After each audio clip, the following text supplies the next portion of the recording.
And today we're catching up with some of the people who were first on the scene for those critical moments and the heroism that was on full display in the event of this, in the face of this danger.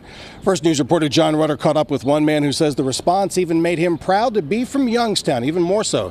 Here's John. Yeah, absolutely. And, to quote Fred Rogers, it's great that you can tell Fred Rogers' story, especially standing right across from the Children's Museum. But he tells an old story about seeing tragic events unfolding on the news. Events like we saw here in downtown Youngstown yesterday. His mother telling him, look for the people that are helping. You will always find those. And it was people like that on Tuesday that Mahoning County Clerk of Courts Danny Dascenzo says he won't be forgetting anytime soon.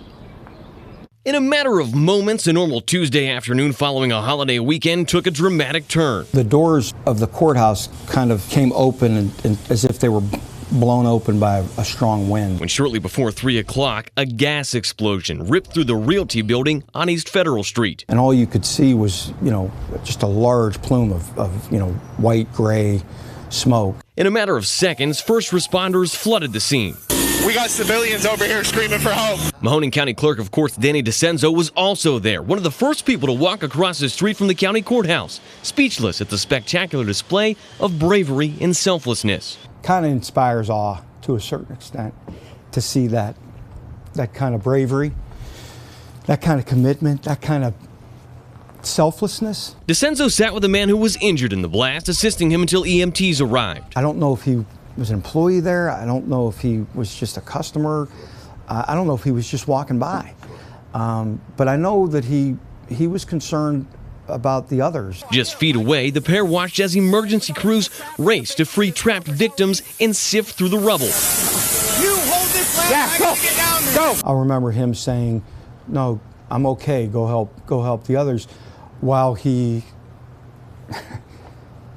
is covered with blood and debris and, obviously in pain. Dascenzo amazed at the response from emergency personnel. Body cam footage capturing firefighters and sheriff's deputies teaming up to pull injured victims from the basement of the building. Grab her. All right.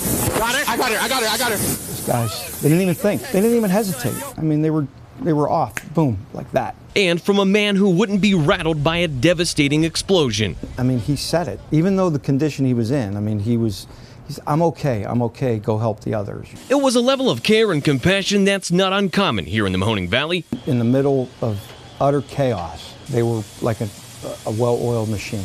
A spirit that won't be shaken and a toughness that drives the desire to serve.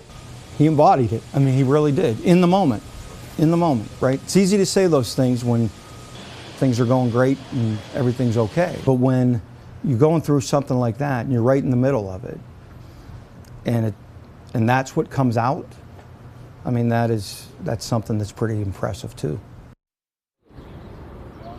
Now, I did reach out to the wife of the man that Dascenzo helped. She says that he's still in the hospital tonight, but he's hoping that he will be released here in the coming days. They are both thankful for the help that Danny provided, as well as all of the other emergency responders that rushed to the scene yesterday. Yeah, so many people, a lot of hands to really help in this situation. They covered a small area at the scene, but covered a wide path of the city, all providing support.